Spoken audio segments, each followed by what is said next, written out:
At some point, we are going to have to do a whole show about how good this show sounds.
Hey everybody, welcome to Downballot, the flagship podcast of having fixed one's wireless DMX lighting setup so the lights don't flicker anymore.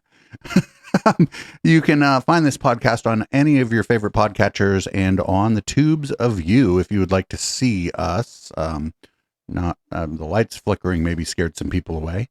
You can support this project at echoplexmedia.com. Just click the support tab, find your favorite way to support the podcast, and I am producer Dave. You can find me on Threads. Ooh, fantastic. I might have to look for you there. This is the Councilman. As always, you can find me on X at THE_Councilman. You can also find me in the club, bottle full above my mouth. Got what you need if you need to feel the buzz. And yeah, if my lights are flickering, it's just because the wiring in our house is fucked. So we desperately need new wiring, just a complete renovation here. So one day it'll be just fabulous, and maybe I'll have a whole room dedicated to to streaming, and have a track lighting installed, the whole 9 yards. But for now, every time I kick my foot out I knock the power adapter out of the wall because we only have 2-pronged outlets in this house, and we have to have a bunch of 3 to 2-prong adapters. So I knock it out of the wall, and that's when my entire system crashes. So if I ever drop off, it's because I got so excited I kicked the wall. Great. We should have you on our tech podcast. How the tech are you, to talk about your outlet situation. Dude, I could be your like control group. All right. Well, we're not here to talk about that, although it would be fun. Maybe we can talk about this in the future, getting you on late night sometime to shoot the shit. Maybe when you got some time, because I think you'd have a lot of fun checking in on the rest of. Yeah, of course, I got to do it now, especially now that the child is in child care and getting good night's sleeps. So I might have to move into the other room, but I can certainly join later night for sure. Yeah. If you don't mind, it'd be a lot of fun. It'd be a lot of fun having you on, watch some cat videos and dystopia stuff. Oh, very nice. And heck, if the child is up, the child can come on the show. It's her bedtime, like right in the middle of Downballot. So lovingly, the good wife gets to handle that. The other shows don't start till 9, and if the baby's in bed, we get the good wife on to fucking talk some shit too, maybe. Anyway, there you go. She's usually pretty spicy. Anyway, congratulations, by the way, to her on her re-election to the Central Committee for the Democratic Party. Thank you. It was substantial. She was the top vote getter among currently elected officials. Hell yeah! Good on her. And really crushed it as far and away in 3rd place in a vote for 6. So, hooray! I think she was only bested by a school, like a county or a community college school board member, and then one of our neighbors who has run for city council like 8 billion times and now serves on the Open Space Authority. So good on her. Hell yeah! For the props. Leading off. We covered a story on the Sunday show about a man who was set ablaze, but it was a completely different scenario. It was a protest. Interesting. I added this to the docket simply because the headline struck me as something that was very, very much plexi, and went beyond the down ballot over, as it were. But it seems to strike home. So what do we got? I don't really know. Actually, we're gonna see for the very first time. Someone apparently set themselves on fire or got set on fire in accidentally in a THC manufacturing or cannabis manufacturing facility, and I think we're just going to see some security cam footage of him emerging from the facility, and then just a really brief news hit follow up. So this is just leading off, just something to get our palate wet. Marijuana processing plant in the East Bay is being treated for serious burns following a chemical fire. The man was working at a THC extraction facility in Berkeley this morning when a barrel, which may have contained chemicals, caught fire. People working nearby say they heard an explosion before the building caught fire and saw the burning victim run outside. According to the fire department, the man suffered serious second-degree burns to his hands, was taken to an emergency burn center in San Francisco. This is a THC extraction plant lab, and somehow one of the barrels, 55-gallon drum, caught fire, burned the gentleman's hands, the victim's hands, and fire is now out. Now they're just doing some cleanup. No other injuries were reported. The cause of the fire is under investigation. We have been reporting on the run. Wait, no injuries were reported. Yeah, I thought the guy had burns on his hands. Are those not injuries? Maybe I just misheard it, and she said no other injuries were reported. Might have been, or maybe she might have skipped a word. I'm disappointed. I'm so sorry. There should have been video of that in that. No, clip. I'm actually glad we didn't have to watch a video of that, if I'm being honest. But yeah, be careful when you're extracting THC, especially into 50-gallon barrels, and make sure that you're wearing all the appropriate, safety gear, because shit does catch fire, not just in drug labs, but just in labs in general. So if you're doing labs, make sure that you're labbed up. They use a lot of solvents under pressure to create like the wax that you might purchase if you were braver than I am, for example. I do like the cartridges though, but they do use solvents under pressure for that stuff, and so it's not impossible for an explosion, but hopefully a small one, to happen. Yeah. And don't do that shit at home. It's legal now, so. Exactly. You can get really nice tasting dabs that don't taste like they were run through a whole bunch of chemicals before they got to you, even though they probably were. They were. Yeah. And yeah, like you, I certainly have dabbled, shall we say, But it's certainly not something that when I go to the cannabis store, I am seeking out. Generally speaking, I will do the cartridges for sure. And then mostly flower though. I'm very traditional that way. The occasional edible. I remember the first time we had Dirtbag Dan on, he gave me his dab and I fucking saw stars, dude. Yes, I think the same thing happened with Chip DeVille, with the good wife and I, when we were over at his place watching him play video games one night. Such a great vocation, watching other people play video games. But it's really easy when you're dabbed up and completely lubricated. Well, so, that was leading off. So, and now in winners and losers, where there are no winners, unless you were rooting for somebody, and then they probably, or unless you were rooting against someone, then they probably win. We're going to stay on the weed tip here. This is good. We haven't covered a lot of weed news lately. Yeah, apparently, San Jose weed businesses are at odds with the city over crime protection. This is weird. Let's see what's going on here. Well, developing this morning in the South Bay, San Jose leaders will debate new cannabis regulations. And it comes as dispensary owners there say the city falls short on protecting them from crime. Today in the Bay's Chris Sanchez joins us in our newsroom. And Chris, this is a real sticking point for cannabis providers. Listen, they are legitimate businesses and they say that they should be protected as such. The city's legitimate and licensed cannabis businesses say that they are being targeted by criminals and they're not getting the protection that other businesses get, which they say their fees pay for. This video is a glaring example. If you have a moment to take a look at your screen, you'll see burglars loading stolen goods from the exotic dispensary into an SUV there. You see several SJPD patrol cars arrive there on the scene. You can see the flashing lights, but the officers don't interact with the thieves. The thieves just drive away. A San Jose spokesperson, police spokesperson, says that department policy does not allow officers to try to stop or arrest the suspects on the spot for burglary unless there is a threat to the community or officers. A San Jose Spotlight reporter who broke this story with this video told us about the impact of these kinds of crimes. Some say that they are getting close to closing. We've already seen 2 dispensaries in San Jose close their doors. That's 2 out of 16, and a lot of them are struggling. As you heard her say, there are only 16 permitted businesses in San Jose. Each of them pay more than $139,000 per year in fees. Oakland's more than 200 businesses pay between $500 and about $17,000 a year. San Francisco's 100 businesses pay $5,000 per activity or permit. Now, because of the costs of regulation, the licensed dispensaries in San Jose say their prices are higher, which is driving customers back into the illegal pot market, defeating the purpose of having legitimate businesses in the city. Today, the discussion will center on whether to align city policies with the state, which could bring down the age for purchasing medicinal marijuana down to 18 instead of 21 in San Jose. It could also loosen San Jose's requirements for ID verification and secure storage of the marijuana.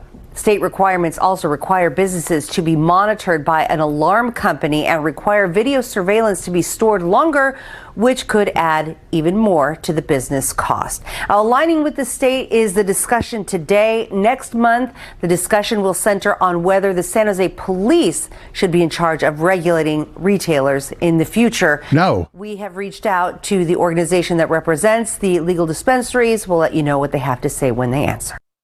They're too high to pick up the phone. Sean, hello, paging Sean. A little bit of shade thrown at people who smoke weed here, when they decide to respond. Of course, just a touch of shade. Anyway, this has been a contentious item and issue in San Jose ever since medicinal marijuana was approved. San Jose did, through the efforts of actually Councilmember Oliverio, as I recall, get out in front of the issue and was prepared, I think, a little better than most cities for the onset of legalization. But as you can see, it's quite a big chunk of change that they have to, flickering lights, that they have to dole out these businesses just to stay afloat and stay open in San Jose, just to get permitted and licensed. And as you heard, there's only 16 licensed dispensaries in San Jose because they've just made a decision to keep it limited and to make it really onerous to do. So that's why you've got a limited supply of legitimate businesses. And it's also why, as you heard, you're hearing people going back to the quote unquote black market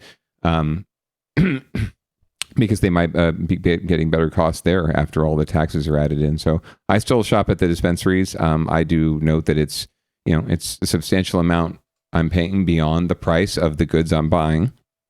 I accept that. I do hope that my tax dollars are going to good use, right? But as I know from following city government, they're not always going to good use.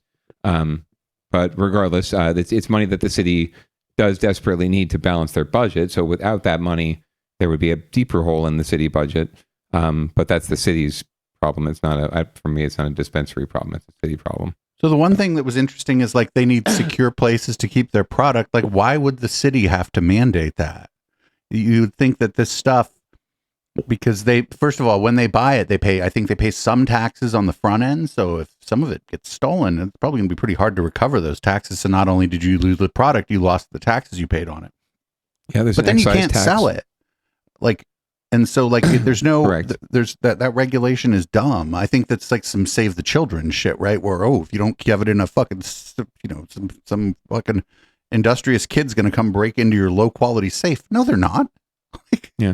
No, it absolutely is. It's actually it's, I don't want to say racist, but it's one of those situations where they're criminalizing an entire population, or they're criminalizing an industry, right? And they're making it out like, if you don't secure your weed, you're creating this public hazard, because you're like an attractive nuisance, like a attractive nuisance, right? Yeah, you're an attractive nuisance, and who knows? One day, if it's not secure, you could have these armed, thugs and hooligans who flash mob bomb, Nordstrom in San Francisco, right? They can come into a dispensary and shoot it up and kill people and steal the weed, right? And that's going to happen, right? As if a lot of this stuff wouldn't happen in any other business where they're moving, expensive or relatively expensive material, jewelers, banks, whatever, but no one's going to put it on them to pay more, right?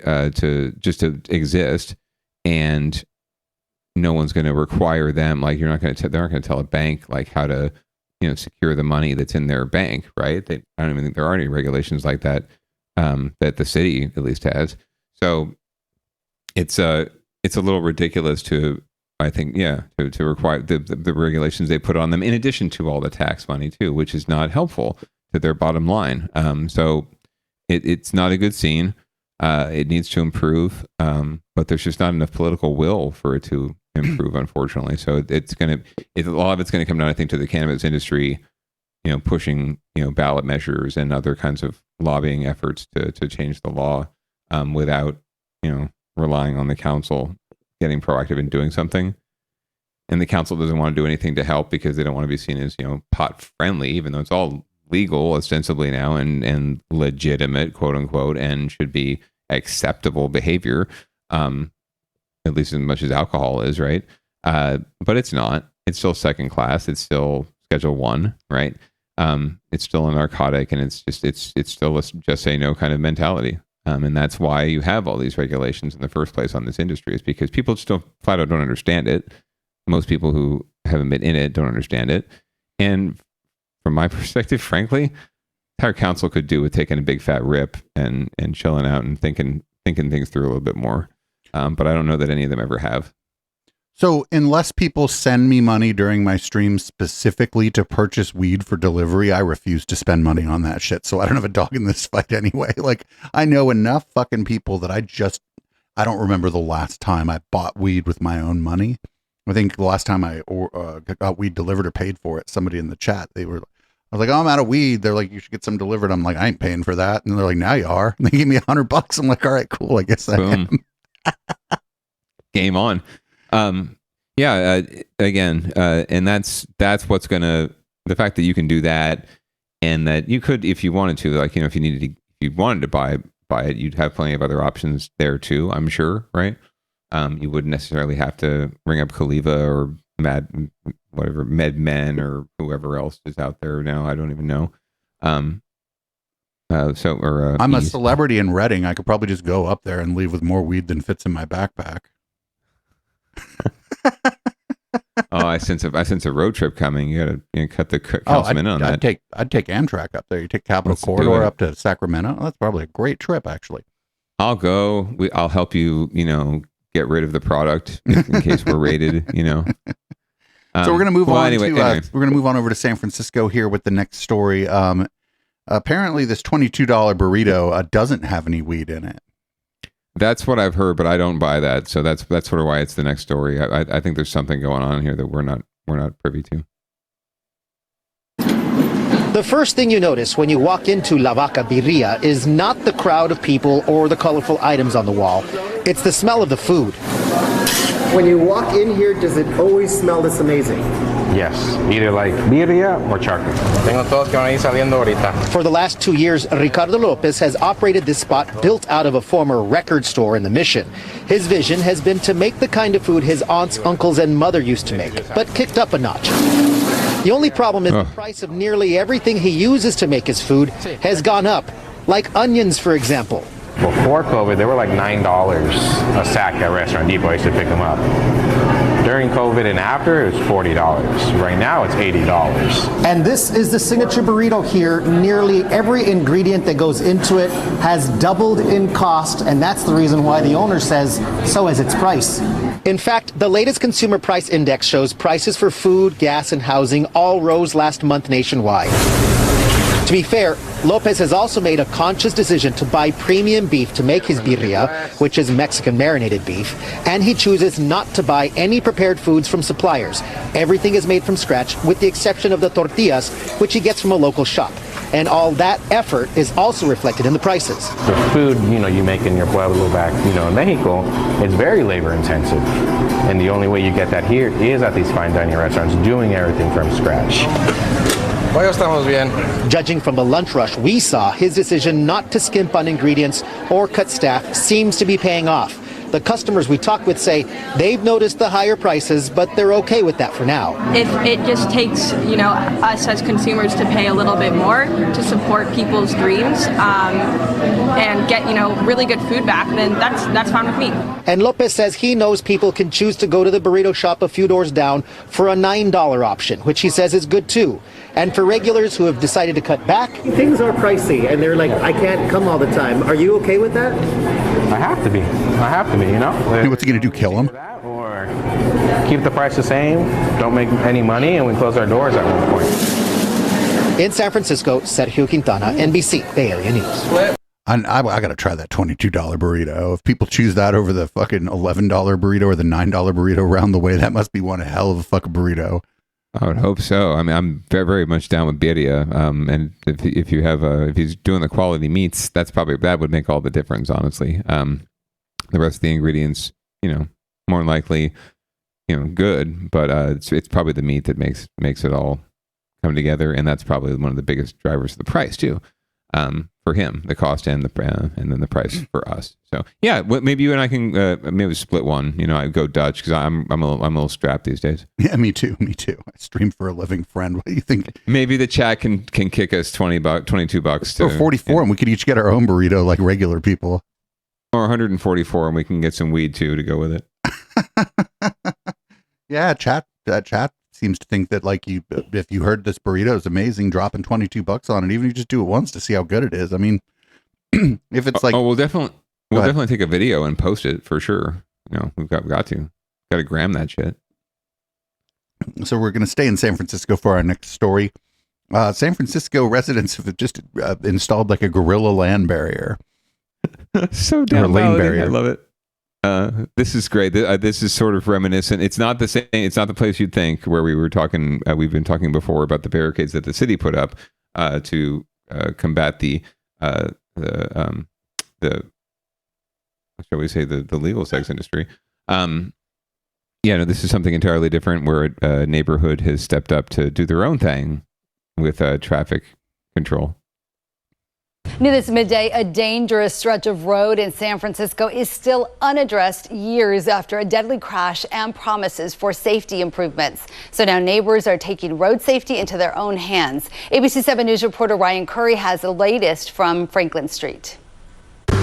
White lanes and traffic barriers. It looks like something the city put up, but it's not. This was installed by San Francisco residents. The street is, as you can see, it's so many cars. drivers go really fast on it sometimes and get really dangerous. The goal is to shrink the lanes on Franklin Street so drivers slow down. What's happening here is that these soft flex posts, and they reduce the width of the street from 3 lanes to 2 lanes, and so there's less space for cars, and so they go a little slower. SFMTA and city leaders promised to make safety changes here back in 2021 after Andrew Zeman, a school teacher, was hit and killed while walking to his job at Sherman Elementary. More than 2 years have passed, and the city hasn't done anything. These residents are tired of waiting. They had the design already, it's still all ready, and they've kind of backed off from installing it, probably for political reasons. And a bunch of community members said, no, they really want to see this happen. They want to see the street get safer. This road diet stretches about 1.5 blocks. Public Works now has to come in and unscrew and remove all of these cones on the road. And this paint is permanent paint, according to some of the police on scene. It could take hours or even days to get it fixed. We reached out to SFMTA and we're waiting to hear back. These residents understand doing this is illegal and they're ready for the repercussions. They say the goal is to send a message to the city. Sometimes you have to have really hard conversations with yourself and, with others in your community about what is right, how do we stand up for what is right, and how do we balance that with what the laws are. And sometimes what is right is not always what is legal. In San Francisco, Ryan Curry, ABC 7 News. What the fuck? What street was that? I didn't catch, but yeah. So rogue citizens painting the street and putting up plastic bollards. This is so San Francisco, it kind of hurts, right? So I don't mean to be cold or whatever, but if there was go for it. But every once in a while there's going to be a traffic and pedestrian collision in a city, a busy city. Yes. And if it's been several years in this area since the last one, I feel like that's pretty safe, actually. Pretty safe. Well, the vision is zero. That's the whole message around the campaigns, the safety campaigns, is vision zero. The idea that you'll have 0 major injuries or fatalities from car versus people collisions. But as you point out, I don't know that it would be interesting to find out from the folks who came up with the Vision Zero moniker. Was there a thought that that's actually achievable, or is that more sort of an aspirational kind of a name that just sounds good, right? Because we're going to say Vision 2.3 per year.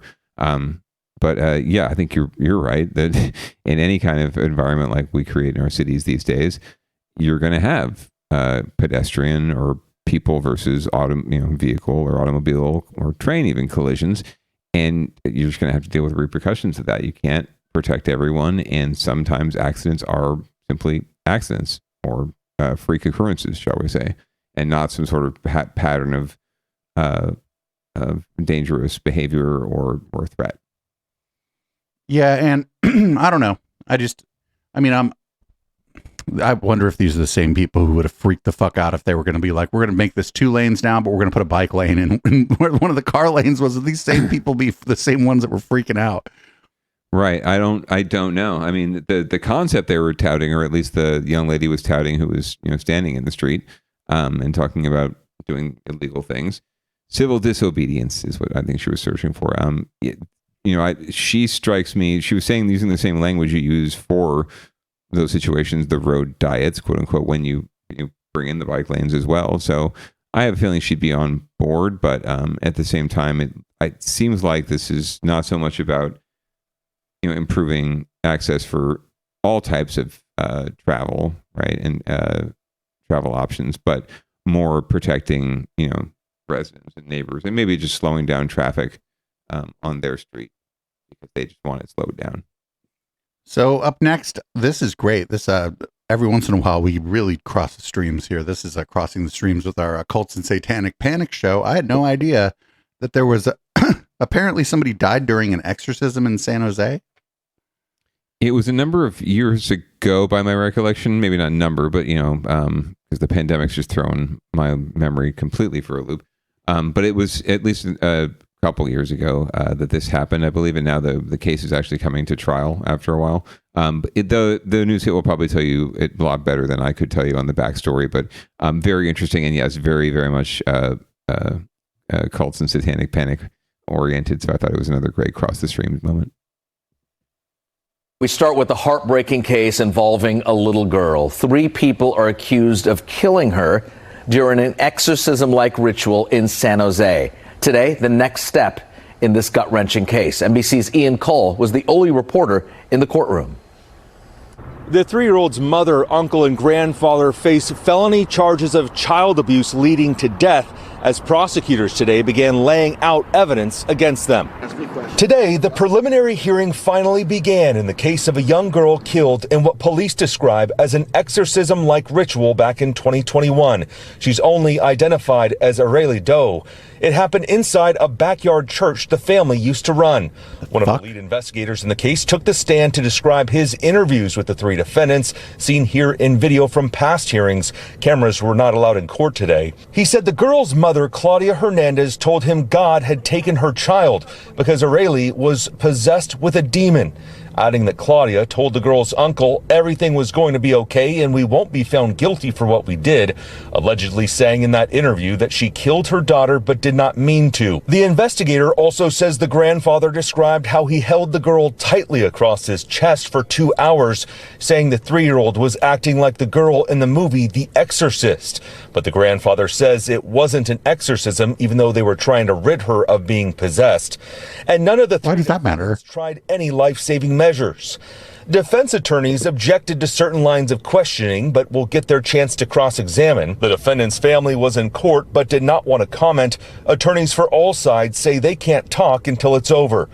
But we spoke with lawyer Stephen Clark, who is not associated with this case, about why the preliminary hearing will be so detailed. The DA wants to lay out their case because they need to show what each individual defendant did relative to the death of this young child. So it's important that this is just a probable cause hearing, but at the same time, this is setting the case up for trial. The preliminary hearing is expected to last through next Tuesday, at which point the judge will decide if this case moves on to trial. In San Jose, Ian Cole, NBC Bay Area News. I get the feeling this is one of those things that the more we look into it, the darker and more fucked up it's going to get, right? Yes, and there was some probing that happened at the time, but now that the trial's going down, because a lot of people were just hush-hush at the time because it was pending a criminal trial and investigation, and so the police weren't talking about it, the attorneys weren't talking about it. So there was a lot of mystery and a lot of mystery still surrounding it. But now that if it's going to trial, if it does go to trial, all the details will come out at some point. So we will hopefully get to learn more about what happened. But yeah, so far very sketchy and very shady and very down-ballot-y. This sounds like the kind of thing that we could include on our list of things to do, like edited video essays for, where we kind of dig into it and get all the information and present it in a sensationalized way to get people to actually follow our fucking YouTube channel. I mean, and at the end of the day, obviously we tend to shy away from morbidity. So obviously our hearts go out to the young girl and the victim in all of this. And her mom is obviously caught up in it, but at very least, for sure, we have a lot of respect, I'm sure, for the victim here. But we'll see what happened. So, I'm just speculating here, but possessed by a demon, oftentimes that means the girl had some problems, I think. Yeah. Like they, you know what I'm saying, that were probably needed to be addressed in some sort of clinical way.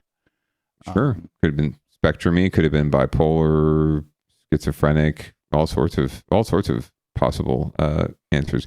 We'll find out more. Hopefully, they can go on more than just what her parents or her family said about what was possessing her. If maybe there's a school psychologist or someone who spoke to her and could give a little bit more information, or a doctor of some sort. But it is tragic for sure, and it's just. But the reason it's here is because I think it speaks to the type of thing we look to expose and uncover more about. So As soon as I heard backyard church, I'm like, okay, there's some fucking shit going on here. There's some shit going on here that basically we're probably going to be the best ones to cover it, because it's just hell of satanic panicky, very satanic panicky. Yeah, folding chairs in the shed in the backyard in your church. So yeah, pass the hat.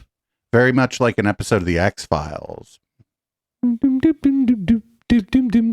we're going to move on to get your shit together. It seems like in the Tenderloin, some of the residents are trying to sue the city over the Tenderloin being the Tenderloin. Let's see what the local news has to say about this. San Francisco's Tenderloin neighborhood is at the heart of the narrative about the city: drugs, homelessness, crime. But neighbors say who live there that it's much more than just that. They believe the city is treating the Tenderloin as kind of what they describe as a containment zone, and now they're actually suing the city. ABC 7 News reporter Luz Pena is here in studio with the details. Hi, Luz. Hi, that's right. San Francisco is officially in the middle of two lawsuits, one by the Coalition on Homelessness and now by a group of Tenderloin residents and businesses who are accusing the city of tolerating illegal drug dealing and a growing number of homeless encampments. San Francisco woke up to a lawsuit by 5 residents and 2 businesses in the Tenderloin, the city's drug market hotspot. That are at their wits' end because the city has treated their neighborhood as a containment zone for narcotics activity and all the problems associated with that. Matthew Davis represents the Tenderloin residents who want to remain anonymous. In the complaint, one of the plaintiffs, a mother of 2, documented being threatened with knives and hammers outside her home. These photos showing a glimpse of their daily lives. Every day at all hours, people are dealing drugs and using drugs in front of their apartment building. There are encampments. People are lighting bonfires. Their sidewalks are filthy with all types of problems, from used syringes to human waste.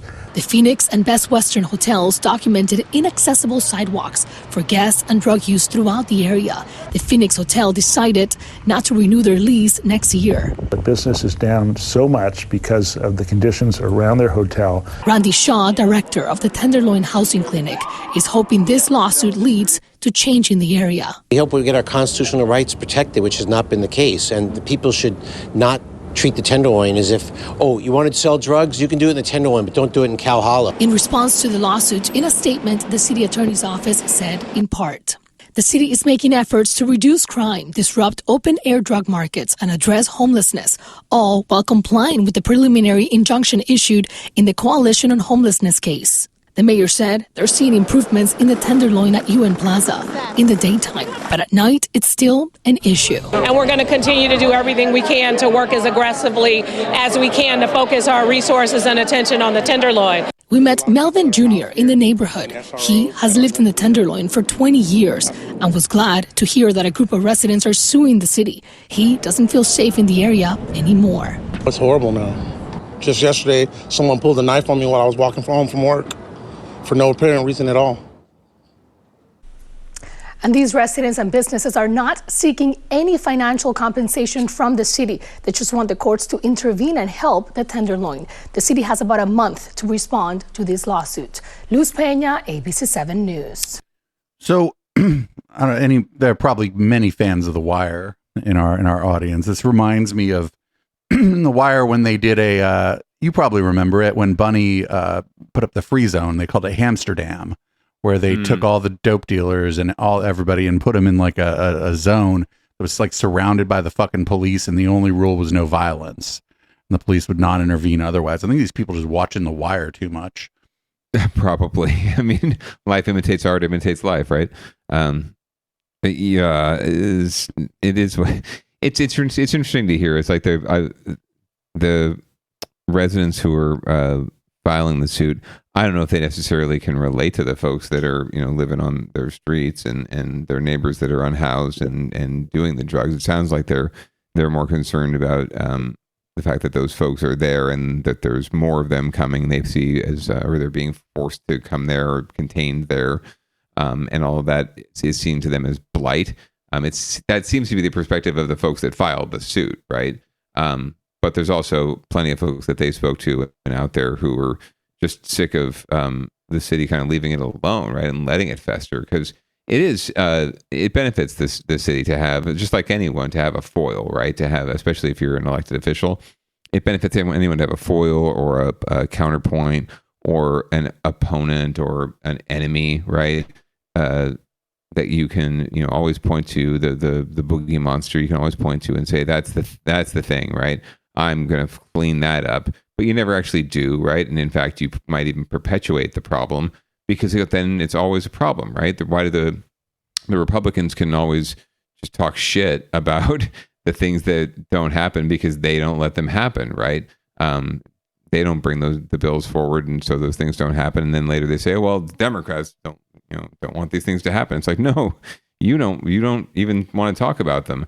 And that's kind of how this strikes me. And again, at the end of the day, I don't think this and anything the city is doing with regard to the Tenderloin is helping anybody, right? Is helping anyone who is on the street get off the street, or on drugs get off of drugs, or get on better drugs, or less drugs. So, it's we'll see what happens with the lawsuit. I don't think it's going to move the city to do anything unless the judge actually finds for the plaintiffs, as it were. So that hotel shutting down might be good, though, because you can turn that into some temporary transitional housing for some people. Maybe there's some action that could go on there. That'd be pretty good, because then those people get to stay in the TL. But then the fucking neighbors would complain that you're housing them, and it's like, well, they're not. That's the same people that you're complaining about being on I already know how this would go down, right? They're like, oh, transitional housing. We're going to do transitional housing here. The same people that are complaining about those people being on the street are going to be like, no, don't put that here. And it's like, well, what? Right. And it's what you're hearing in San Jose, frankly, right now is, oh, well, shit. Now everyone's all about, safe camping sites and, tiny homes and, what are they? Shipping container, housing, basically. Everyone's all for it now because, it's now they can see people encamped across the street from their house in Almaden, across the street from their house in the Rose Garden, under the freeway in the Willow Glen, right? They can see it every day, and it's confronting them, and they don't like it. It's dirty and filthy, and these people need to be somewhere else. Okay, so we're going to build a camp, a safe camping site, or we're going to allow safe RV parking in your neighborhood. Oh, fuck. I didn't realize they were going to be here. You're here? You're talking about here? Oh, sorry. Yeah, no, I didn't have any vision of that.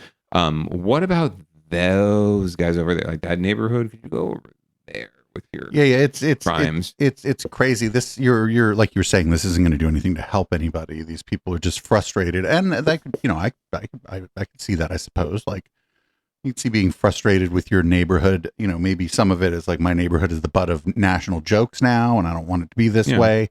There are all kinds of things going on here, but like, I don't know, like, they're like, we're going to sue you and the judge is going to make you fix this problem. No, that's what's not going to happen.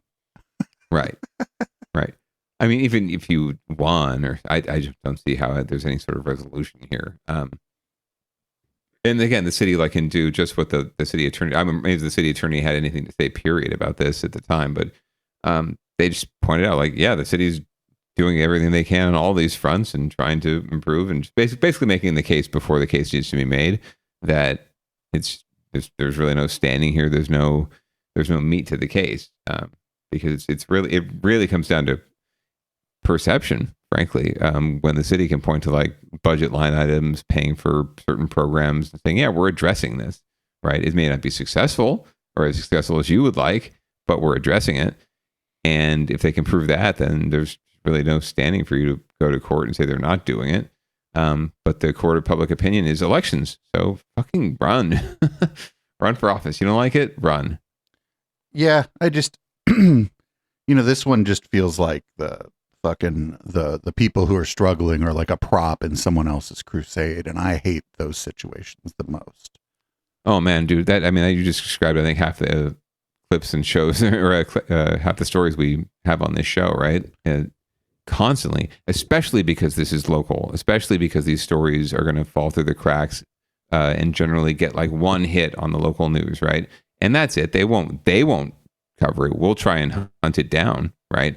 But they won't cover it again. And it happens more at the local level than the national level, right? These problems are allowed to fester. You see these like 30, 40-year politicians who are in like a school board, or they're on the city council and they leave the city council for 4 years and come back to the city council. Why didn't they try to run for something higher? Because they're a big fish in a small pond, and they realize they can be as corrupt as they want and do all the crimes they want at the local level because no one's paying attention. And even if they do find out and you get in trouble, you can rebuild your reputation and turn it around on a dime and be a completely different person because but there's no institutional memory either. So that's why I think it's important to have folks like us, and also, I give it to Spotlight and others who are covering what's going on at the local level, because no one else is. No one else is talking about it, and they wouldn't be talking about it without us. Also, while we're here, shout out to Broke-Ass Stewart, who does a really good job of covering San Francisco news and politics from a very personal and very relatable point of view as a citizen, a longtime citizen of San Francisco, and somebody who loves the city of San Francisco. And very, very good person to follow.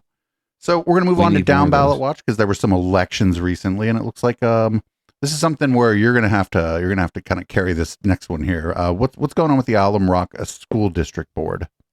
Shit, what isn't going on with the Alum Rock School District Board? We've had, I think, stories recently about the Alum Rock School District, which is in East San Jose, mostly in City Council District 5. But some of our more impoverished, neglected, underserved communities are in this district. So it's constantly challenged in a lot of ways. And recently it's been challenged by enrollment problems, enrollment drops and declines for a variety of reasons. A lot of kids are having to leave the area because their families can't find work here or can't afford to live here and still work here, and now commute from as far away as Los Banos or San Juan Bautista because they need affordable housing. You also have a lot of kids that are moving over to the charter system because that is an option that's presented to them. And if they can pass muster and pass the screening that charters put on students, they can get in there and hopefully, from their perspective, their parents' perspective, get a better education than they're getting in the traditional public school. Even though a charter kind of acts like a private school in a public school system, they get public funding, but they are selective. They're allowed to be selective, and they're really targeted towards results. And then there's also a number of students who end up in the private system because their parents can't afford it. Not a lot in this particular area, but the ones who can are already in that system. And so the Alum Rock District has seen drastically declining enrollment. That has led to talk about closing schools. That always leads to parent, unrest and community unrest. And that's all well and good, because that's what happens when you talk about closing someone's school. It's a very visceral thing. Unfortunately, the superintendent that they have had recently, she seems to see community engagement and meaningful community engagement and her board as nuisances, and seems to prefer to be able to do her own thing a lot of the times. And that's rubbed enough people the wrong way that now even her own board that was supportive of her for many years is now kind of turning a different way, and actually turning quite drastically a different way. And we're going to find out more in this hit from NBC Bay Area. Hopefully I've set that up. Well, there's a lot of buzz and questions today after two unexpected decisions by a South Bay school board. Last night, San Jose's Alum Rock School District voted to reject a proposal to relocate hundreds of students. Then the board terminated the contract of the superintendent who was recommending that relocation. As NBC Bay Area's Damon Trujillo explains, the firing caught even the board president by surprise.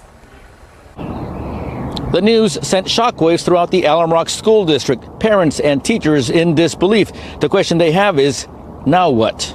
She led the Alum Rock School District through some tumultuous times, mainly dealing with the pandemic in a district with some of the highest rates of infections and least amount of resources.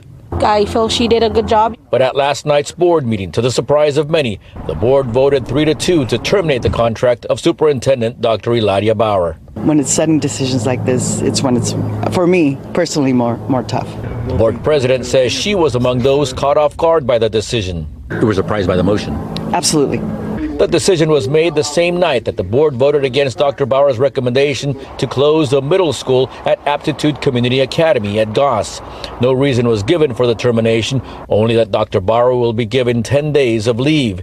The decision has left some parents concerned and confused. It's sad to see someone that did, their part for the district, not just the district, for the students, for everybody, and for her to be gone. It's kind of sad because who are we going to get? You want her back? Que regrese. Sí, que regrese porque this parent says yes, she wants Dr. Bauer back.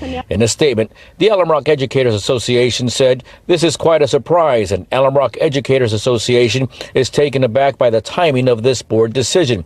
However, the teachers union also said there were signs the district needed a fresh start. Tonight, the board president is trying to put concerned parents and students at ease. They can be assured that our district, continues to run as is. We have amazing staff and teachers and administrators at the schools that will continue to work as they have been. A nationwide search will soon get underway for Dr. Bauer's replacement. That person will face some immediate challenges, including a dramatic decline in student enrollment and a $20 million budget deficit next school year. Red ink that could mean the future closure of as many as half a dozen schools. In San Jose, Damian Trujillo, NBC Bay Area News. So I'm getting big "you pissed somebody off" vibes here. Like I'm getting big something happened personally that pissed off a couple of the people that voted to remove this person as the superintendent. Could be. I think that there's definitely some, ego driving things here. And the board probably just felt more and more slighted over time. Kind of like the jilted lover. The board is supposed to be in charge. The board of a school district, the superintendent works for them. And oftentimes, though, the superintendent will, try to run roughshod over the board, or run things themselves and run their own program and try and keep the board on a short leash and feed them information, the information they want, feed them the background information they want, the stories and narratives they want to further their own narrative, and thereby keeping the boards pretty much neutralized. And I think that worked to some extent with Dr. Bauer, but she'd been in the district for quite a long time, and in situations like that, eventually, things can have the tendency to unravel because the more you weave that kind of web, the more you push your board members aside and you do your own thing, and you don't respect that relationship you have with them, and then the relationship that they have with the public as elected officials. Then you're walking a really fine line. And you were risking. All it takes is on a 5-person board is 1 or 2 people turning on you, right? She probably had a solid 3-2 majority on the board supporting her, and all it took was just one board member feeling slighted, who was in her camp, and that was enough to turn the tide. So I don't think it was anything. Yeah. So but not necessarily in any sort of personal. They would take it personally, but more just in a professional and community representative kind of a way. But that's exactly what did happen. And, but it might've been a long time coming, from my perspective. So something that close to both of us for different reasons. You, I believe, attended the campaign event for Evan Lowe. And, I lived in Campbell when Evan Lowe was the mayor of Campbell. And at the time I was the mayor of Campbell Avenue. So we were like colleagues in a way. So, mayors of major cities. Looks like the race for the 16th congressional district for second place is too close to call. I think I predicted that Sam Liccardo would walk away with first place. I believe you did. So, hold on really quick. That was the easiest thing in the world to predict. Yes. Very well done. And he is. But yeah, the real battle is for second place. And because it doesn't really matter who, how much the first place guy gets, or gal, gets, whoever's in the top 2 go through to November. So right now you've got a very, very intense battle, very close battle for second place. And we're going to learn a little bit more about where things stood a few days ago, because there's no new video yet, but we can give you an update on the other side of where things stand as of tonight. It's more evidence that every vote counts. The runoff race to replace Congresswoman Anna Eshoo is still not decided. Former San Jose Mayor Sam Liccardo is the top vote getter, so he'll be on the November runoff ballot. But the gap between second and third place separated by less than 750 votes, and those votes are still coming in. NBC Bay Area's Damien Trujillo is at the registrar's office with the race that is still too close to call. It's a race to decide who will face off against Sam Liccardo in November's presidential election. It's a cross-county race, and right now Evan Lowe is in third place, slightly behind in San Mateo County, but now slightly ahead in Santa Clara County.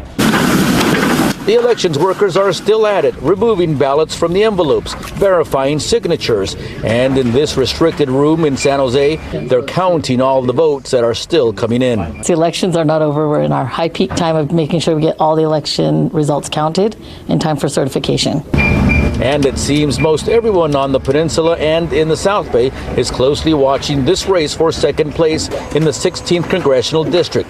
At last count, Santa Clara County Supervisor Joe Simitian leads Assemblyman Evan Lowe by roughly 749 votes. That's why every vote counts. The winner gets to move on to a November runoff. But with such a close race, political observers are eager to see if the losing candidate will request and pay for a recount. Any consultant worth their salt will let them know that a race this close requires immediate attention of lawyers, immediate, to begin the process, because a race this close can be won at recount. In a statement, Evan Lowe told us, "To me, no matter the ultimate outcome, the closeness of this race shows that your vote truly matters. Your vote can have a real impact on who represents your community." Simitian said, "This is an important reminder that every vote counts. So the same every vote statement must be counted. Yes. Same consultant, maybe? One day at a time. I am pleased to be in the top two, as I have been every day since Election Day."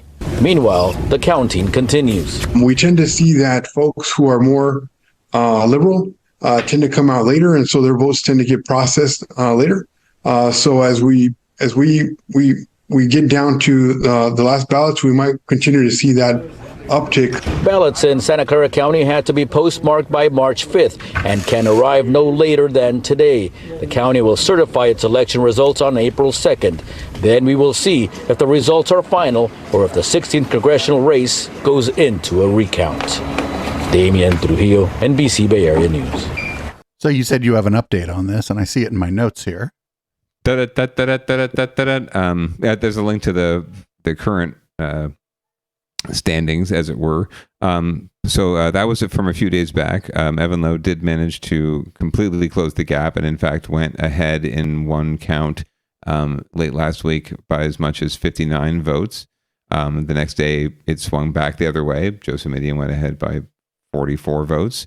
And then ever since then, Evan has been whittling away in every single update to the point where now, as of tonight, the difference in a race where we're talking like hundreds of thousands of votes, it's down to 2 votes. Evan Lowe is up on Joe Simitian by 2 whole votes, which is pretty impressive. And there's actually less than 100 ballots left to count total. So it's anybody's game. And most of the ballots left are in San Mateo County, that portion of the district. And that's where Evan did not do as well as he did in Santa Clara County. That being said, in the current cohort of votes that they are counting, as the parlance goes, he has been trending well. So if it's still the same type of votes that they're counting, which are pretty much the last minute votes, the provisional ballots, the folks who maybe don't vote regularly or just had some issue with their ballot where they didn't sign it, or someone else signed it for them, like dad signed it for the kid, or whatever it is, or they couldn't match up signatures at the registrar's office. There are still opportunities for those folks to what they call cure their ballots and sign an affidavit that says, yeah, that's my ballot, that was my vote. So that's still happening right now, and those are a lot of the votes that are left to be counted. And it is yet to be seen, how those are going to swing, and it could really go either way. But at this point, it's so close that while it doesn't trigger, unfortunately, an automatic recount, whoever's behind is more than likely going to decide to try to raise the money and pay for the recount. It's going to cost a shit ton of money to do it. So you want to be ahead. Even if it's by 1 vote, you want to be the one ahead. Right, because you're not spending the money. Correct. because you're just, oh yeah, fine, let's go ahead, pay for it. That's fine. Because if they don't, then you win. So you're in complete control, even if you're only up by 1 vote. So Evan's up by 2, and we'll see what happens in the final tallies from San Mateo County. But it's entirely possible this is just that razor thin, no matter who ends up on top. And I think it will go to a recount. I think whoever loses is definitely going to pay for it because they've come this far. So they'll raise the money. They'll find the way to do it. And that's a small enough margin where a recount could swing the election, because it's really the system is good enough. The machines are good enough. The humans are good enough that, generally speaking, from what I am told, a dozen votes one way or the other is probably worth recounting. Anything beyond that, probably not going to change the final result. So there you go. That's great. This will be something to keep an eye on. Do you know, is the recount just run through the machines again, or do they have to do it by hand, or is there anything different about the recount, like in California?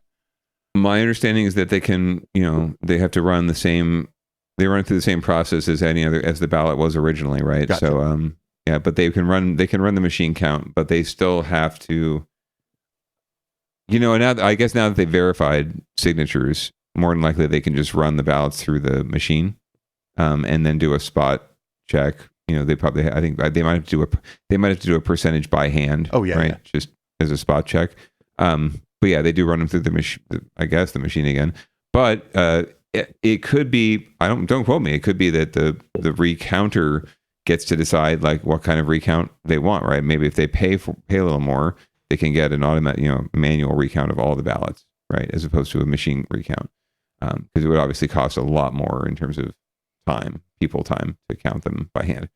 So it could be an option to them. I don't know if that's the case or not. What I'm going to say is this is good because in this case, it seems like the whoever Liccardo's challenger is coming out of this is going to have some kind of momentum from just the recount being in the news, and they get more name recognition locally out of it, I think.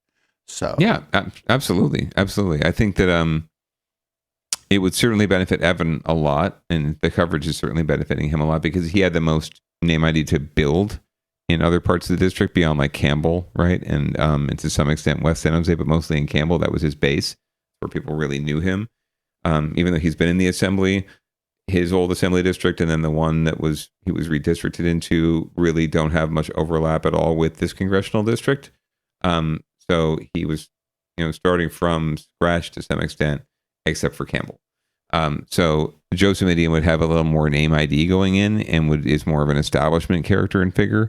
But I think Evan would benefit a lot more from this sort of protracted race if he were to go through. And I think Sam Liccardo should know that Evan would be a much more formidable opponent for him, I think, than Joe Simidian. I think that there are a variety of ways that that Sam could outflank Joe Simidian, since they're just two white dudes going at it.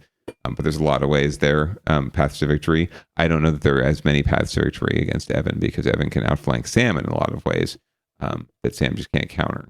So, and Evan also has support from really strong interests that would come to bear in that election. So I would like to see whichever one of these fellows comes out on top in this endorse the other. I would like to see something there. Like, I think that would be the case, just knowing where they both come from politically. I think that will definitely, but certainly it's likely. It's more likely than either of them endorsing Liccardo.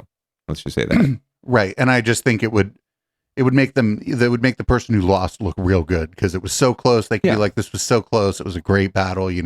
This other person ran a great campaign, and it was hard for us to go up against either of us to go up against Sam Liccardo because of the machine that's behind Sam Liccardo. So I am clearly and obviously endorsing this person who just won the recount. Yeah, I'll say this about this particular showdown: if Evan were to win, the narrative will be that he overcame the political establishment and built a great, had a great campaign that was based on great TV ads and digital content, and sort of a new kind of campaign that wasn't so field oriented or mail or direct mail oriented. That'll be the narrative. young-ish, right, upstart MC in the establishment. If he were to lose, there's really no loss there because he was up against it. The odds were against him. No one did actually expect him, not no one, but the establishment didn't expect him to be in the top two. So if he's in the top two, great. It's a win for him. If he's not, it's no big loss. With Joe Simitian has been waiting for this race for years. And Eshu has been waiting for this for years to be able to retire and then endorse Joe and hopefully anoint him. And he's got, all those kind of establishment connections and endorsements. And he's been raising money for this race for a long time. So he had a war chest going in. So it was his race to lose. And so if he doesn't make the runoff, not even the runoff, right? Like, okay, maybe he loses in November, but if he can't even make the runoff, it's going to be a big hit to him politically. And not that he was going to have much of a career beyond this anyway. This would probably have been his last job in Congress. If he was to get it, there's still a political future in retirement. So it's going to be a hit to him if he doesn't make it through, let's just say, but not as much as it would be to Evan if he doesn't. And Evan has infinite possibilities when it comes to political and professional future. So he could do really whatever he wants after this, even though he's not going to go back to the assembly.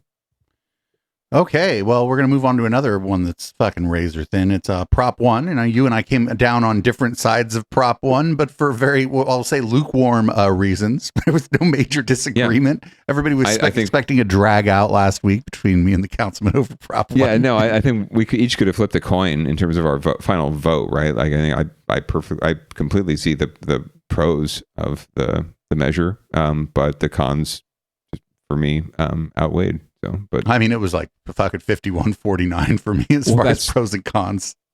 That's exactly what the final vote says right now, right? We're looking at a razor thin margin of a couple hundred votes out of, this is like 6 million votes. So this is insane how close this is. Anyway, we're going to find out more about what's happening there and how the supporters and opponents feel about potential recount in this race. It's been more than a week since California's primary election. Some races are still too close to call, including the only state ballot measure, that's Proposition 1. Here are the latest numbers. A $6 billion bond measure promises to build 10,000 shelter beds for the homeless and people who have addiction and mental health issues. And as those votes are still being tallied, Tom Wade has a look at why Prop 1 may just barely pass. California's homeless crisis was center stage in last week's election. With Prop 1 on the ballot, the measure would massively overhaul how the state manages the homeless crisis. The governor, LA Mayor Karen Bass, LA County Sheriff Robert Luna, and other top state leaders went all in trying to convince voters to pass it. But as of now, the race is much tighter than supporters were hoping for. Well, it shows that Californians don't necessarily trust the state government to spend their money wisely.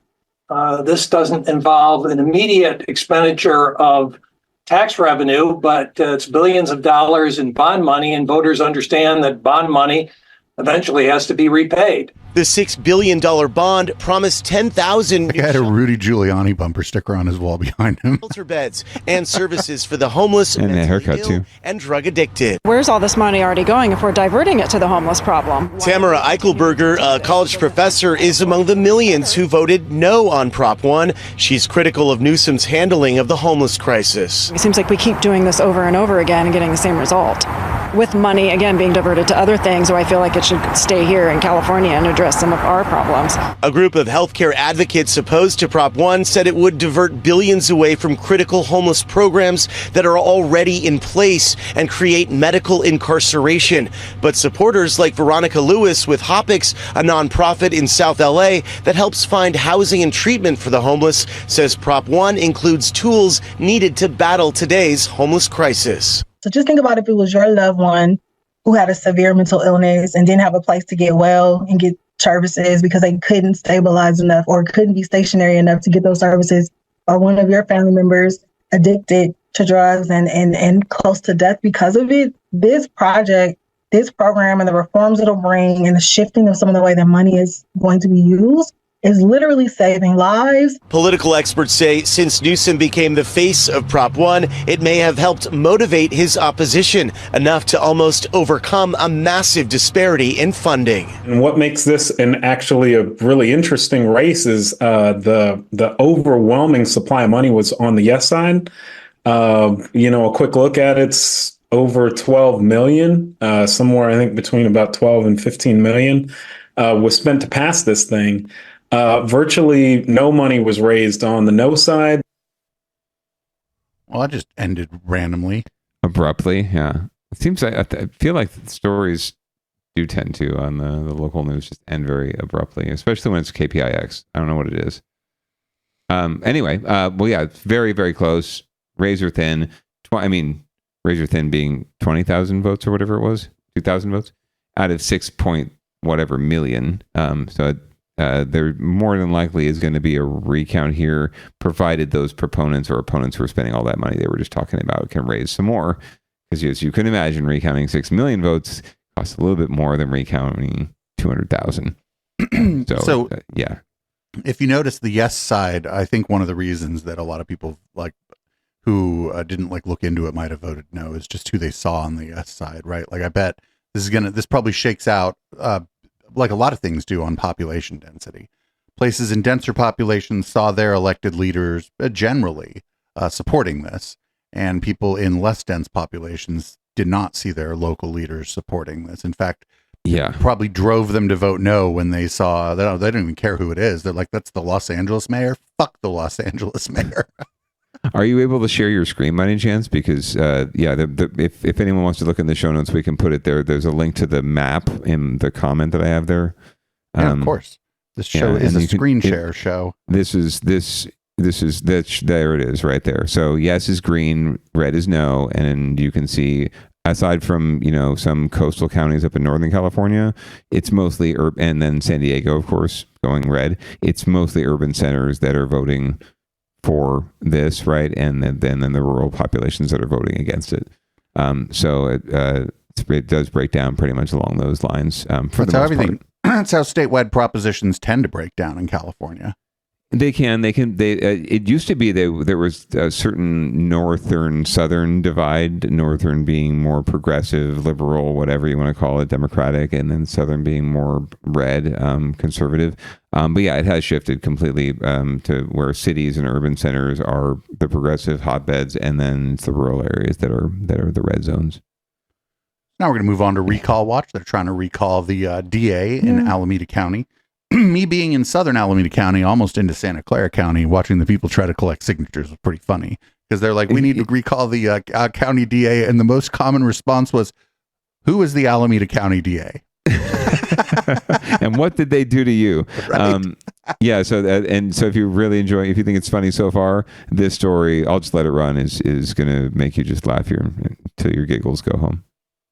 We begin with new developments in the effort to recall Alameda County District Attorney Pamela Price. Good evening. I'm Ryan Yamamoto. The county registrar has announced a manual count of the signatures submitted to put the recall to a vote. And as Da Lim reports, both supporters and opponents are claiming this as a victory. The head of the elections office says they took a random sample of the signatures that were turned in, about 5%, but the result came back inconclusive. From the small sample, they could not be sure there were enough valid signatures, so now they'll manually hand count all of the signatures. This East Bay mother volunteered and collected signatures to recall District Attorney Pamela Price. I'm okay with that delay for them to get it right. Patricia Harris is used to waiting. In fact, she says she's still waiting for justice over the killing of her son, Jaron Purvis, who was working at Apple and getting his master's degree at the time of his death. She says the man convicted was released after serving 2.5 years. Had Pamela Price not come in, we would have gotten some form of justice. There would have been some form of justice served. But when you take away a gun enhancement, you take away 10 years. Harris and recall organizers accuse Price of being soft on crime. They turned in over 123,000 signatures earlier in the month. They need roughly 73,000 valid signatures to trigger a recall election. Opponents of the recall say this delay is good news for DA Price. This is a major failure on the side of the folks that have been pushing this recall. William Fitzgerald is the spokesman for Protect the Win campaign. In their year-long campaign that, was there any there? And it's clear that there wasn't. It's clear that they're actually having trouble to meet the threshold. Carl Chan, a recall organizer, is confident they'll have more than enough valid signatures. Not only that we're not worrying, we're actually celebrating that, the counting is about to be done. And so we can actually maybe saving some time, for any legal, claims that they can have. While Price supporters say the DA is reforming the criminal justice system and holding people accountable, Harris says getting rid of Price would make Alameda County safer. She doesn't want another family to go through her pain. His best friend's getting married in a couple of weeks.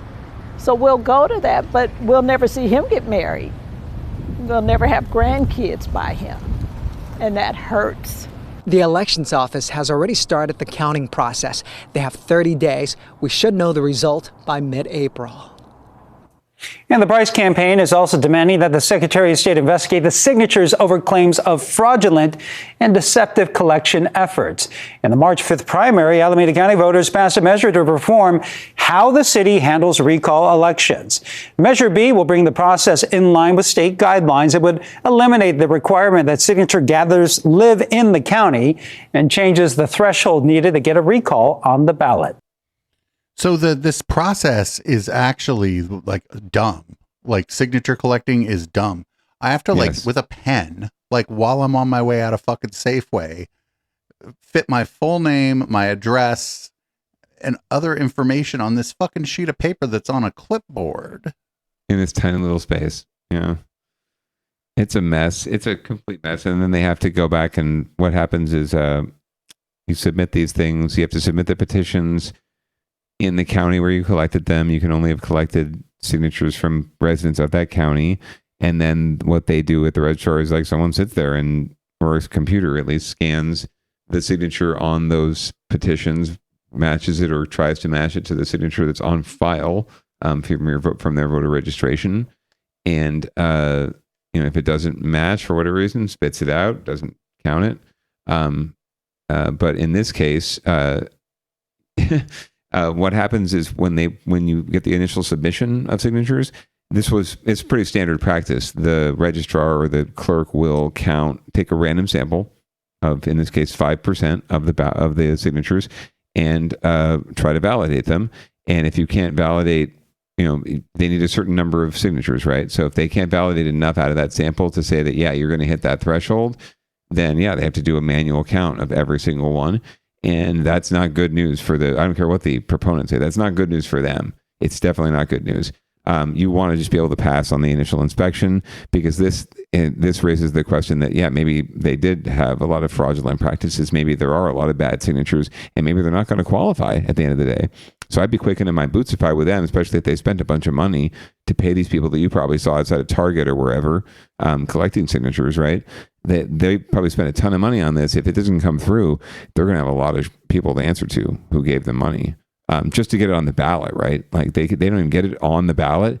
That's bad news. So the other thing is that if they were unable to verify it on 5%, they got almost double what they needed. So that means that the 5% could just be some anomaly where they grabbed a 5% sample that was just like a shit sample, and they did, most of it was, above board and everything, and it's just the luck of the draw on that 5%. But that to make that assumption, you're making a lot of other assumptions.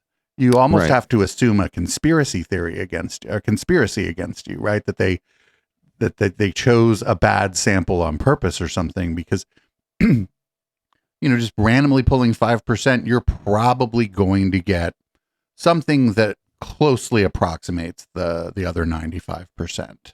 Yeah, there'll be a margin of error. But in the past, if it passes muster, and if it's especially, high percentage, if it's well and above what you're going to need on the threshold scale, then they'll forego the manual count. Typically with real professional signature gathering efforts, that's what you'll see. It's all been validated. What usually happens, and not to lengthen the show because I know we want to get to public comment, but what typically happens is these campaigns pay a lot of money to the signature gathering firms, not just to collect the signatures, but then to validate the signatures themselves before it goes to the registrar, before they submit. So you actually get, if you were working with professionals, you get a report of, this is how many, we collected this many, this is how many were validated, right? So they have to submit them. So, but in advance going in, okay, we have this many valid, we're in good shape, we're in bad shape. Yeah, and if you'll know before you submit, like, oh shit, we're not going to pass the test. You just wouldn't do it. You would start over, or you'd go back out and get more signatures, right? So I didn't observe it in person, but people who watch regularly know that there was a recall effort up in Shasta County, headed up by some people, maybe not the heads of it, but deeply involved were some of the people that have appeared on this very show. And they, just private citizens, were going through the entire time and validating the signatures. Like they would get the signatures, and they were from what I was hearing, that some of them were spending as much time making sure the signatures were right as they were out there gathering the signatures. Sure. And it's easier, I suppose, in a place like Shasta, and it looks like the recall is like razor thin, and it looks like the guy might beat the recall, but they had no problem with their signature. You know what I'm saying? They got over the number, and there was just no question that they had the right amount. And this is pretty, they weren't over by double either. And this wasn't quite double, but it wasn't over by 5%. You know what I'm saying? So, So this is at best for the recall campaign, this is kind of embarrassing. Yeah, no, and it would be horribly embarrassing if they don't make the ballot. But even this delay, almost half of their signatures are bullshit.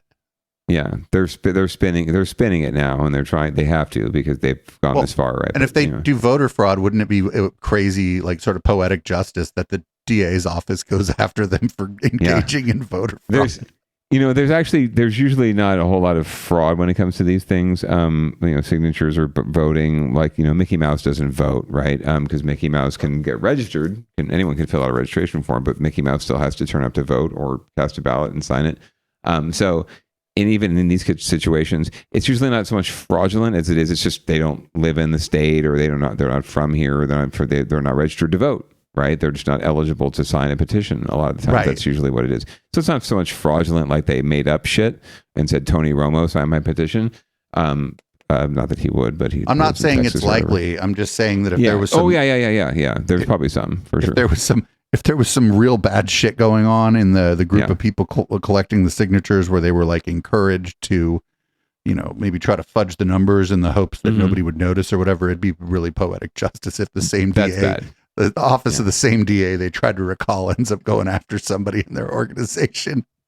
I imagine she wouldn't, lessen the enhancements in that case. I'm pretty sure she'd throw the book at them. She'd be like, "Oh, you want tough on crime? You got it." You got it, bitch. Like you said, that's among the most unlikely things to have happen here. But it would be poetic justice. Yeah. So for And Another Thing, you have no idea, but you're also crossing the streams this week with And Another Thing. Oh, that's awesome. Yeah, I just thought it was really fun. So on Saturday, the reason you're crossing the streams, on Saturday night, our guest host for Catterday will be someone whose channel is called VC Archives. Oh, sweet. So you know what she does, she does on her YouTube channel, right?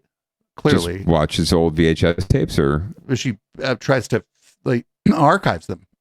She tries to. Oh, wow. Okay. Well, there you go. I mean, she does some commentary stuff, but most of her project is archiving old VHS tapes. That's a great idea. The reason I found her is because she found some old Scientology stuff through whatever, who knows how, she gets each individual tape. She probably wouldn't be able to tell you on any individual tape, because this is a massive archival project she's working on. But she is bringing us some of the best stuff from her archives to run on Catterday, along with cat videos, because we got a complaint from that same community, actually, that we don't run any cat videos on Catterday anymore. So we've been running some of those. But I bet you didn't expect to cross the streams this week twice.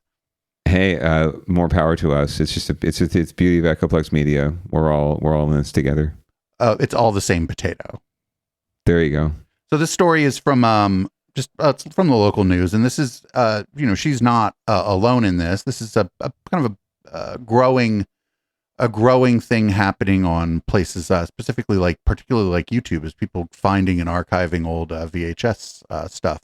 And we wouldn't probably be able to do our Cults and Satanic Panic show if there weren't people doing this, because a lot of the stuff from that we're going to find about the Satanic Panic is going to either be from some crazy church group that sent out a VHS tape to their followers, or maybe somebody archived was just recording the news and happened to catch like a news hit about Dungeons and Dragons, and it happens to be on one of their old tapes.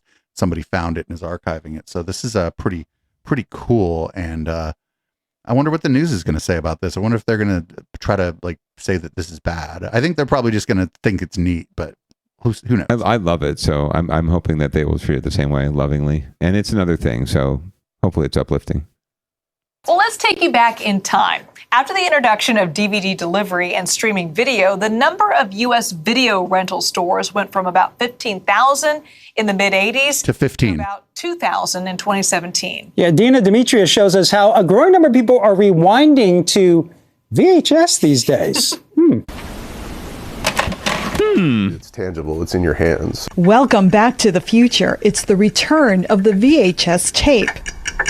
In the beginning, I was going to thrift stores, I was going to estate sales, I was going, scouring Craigslist and OfferUp. This is like the kind of funny horror section. Cinematographer Matthew Renoir eventually collected enough tapes to open Be Kind Video in 2022. If it's like horror tapes or 80s and 90s kind of action sci-fi stuff, that's the stuff that's like the most popular. Renoir is riding the wave of old media popularity. Like the resurgence of vinyl records, VHS tapes are more than a bit of nostalgia for customers like Aaron Thorell. People love that sound of the hiss, right? It just gives this different vibe, this different feel. VHS has been winning followers on social media, with many fans referring to themselves as tape heads. Yeah, for Rich Summer, it's a new way to share memories with his 13-year-old son Patrick, who loves horror movies and old cartoons on tape. Because the cartoons, when you watch them on VHS, like the color really pops, and it's just like a new way to enjoy them. Of course, today you can get a movie much faster connecting to a streaming service, but fans say a store like this one offers a human connection. Be Kind Video holds regular movie nights where customers can come together. Connor Holt says the events provide a sense of community. I believe it matters as a subculture. It matters as people care about it and want to preserve it, and they want to kind of enjoy that kind of camaraderie. So I believe it'll continue. Seems VHS isn't dead yet, and no one is putting these babies in the corner anymore. Do you have any VHS tapes? No, I don't. They're all junked. I know. I should Be kind, rewind, though. Oh, he was waiting the whole time to say that. I say he waited for it all day, man, all morning. And by the way, interesting note. Maybe I'm just like under a post-pandemic thinking, but were they awfully close in that two shot there? The two anchors. It just seemed like they were awfully close. So maybe it's just they were standing, and that's just where they ended up on the. Yeah. It's odd, man. Maybe they thought it was in 4:3, right? Maybe they thought that they were being recorded for a 4:3. Right, right. We got to cramp it in. It's 16:9. You can spread out. But yeah, so that was the oddity there. But hey, I'm all for this. I joke lovingly in the docket about dudes in their stepmom's basement, but that's me. I love VHS. I still have my VHS tapes in a box, and I can't wait to bust them out whenever anyone asks. I especially love the double tapes, right? When you had to go and physically take the one tape out and put one in, because I love my 3-hour movies. I'm really into those. So yeah, God bless all these, and I hope that someone can find a way to make them last forever, because they don't. They definitely wear down over time. So that just found that's a person that's a good lead. That's a good lead for me to reach out for an interview. Talk about his shop and ask maybe the dude's archiving some of the stuff too. Ask him about like an archival process and all that stuff, because I'm starting to become friendly, online friends, of course, with this gal who's doing that, and I'm learning some cool stuff about like what people do to like fix problems with audio and video on those tapes and stuff. So you can make a connection. You can make a love connection even. Who knows? Oh, I definitely not. Love for VHS. Anyway, that's another thing. Okay. Love for VHS, sure. Yeah. I'm sorry. Yes, obviously, and we've covered that already. You're just looking for fun. It's okay. You want to read the show out?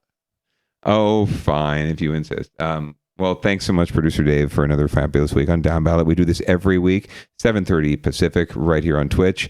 And then it gets out on your podcatcher of choice. So please stay tuned for that and download it and share it with your friends, and then invite them to watch the live stream. It's a nice reciprocal little cycle of love here at Down Ballot. Stay tuned for Public Comment coming up next. Stay tuned to all the other wonderful shows on the Echoplex Media Network. Be sure to get yourself masked up, vaxxed up. Pants are optional. This is Audible Smoke, and I hope you have a wonderful week. Peace out.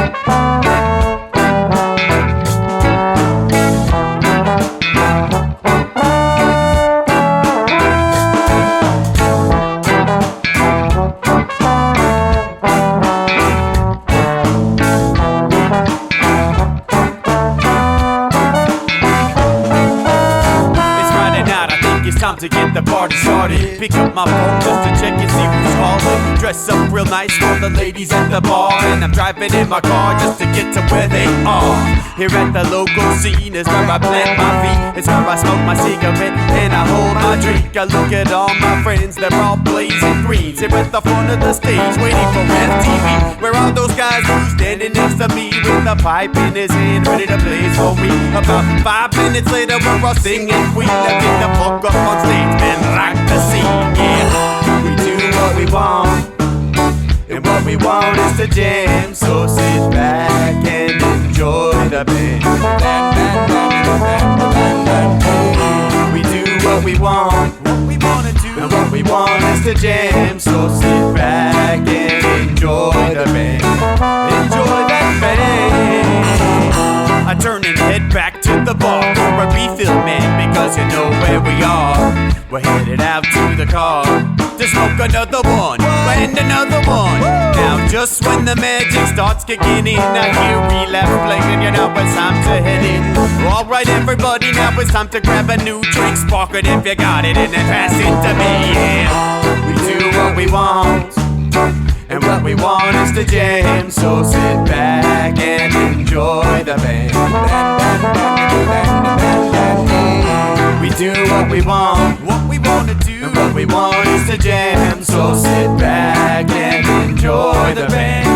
Enjoy that band. Last up on the bill for the show tonight is Down and Dirty at 5, so we're headed outside to spark up another joint. Now who's got my lighter? Stoner E, of course, shouldn't you be inside?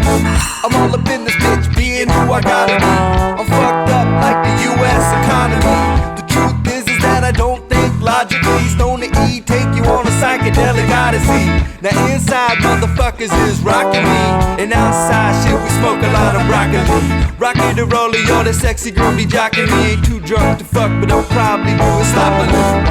We do what we want to do, and what we want is to jam. So sit back and enjoy the band. Enjoy the band, enjoy the band.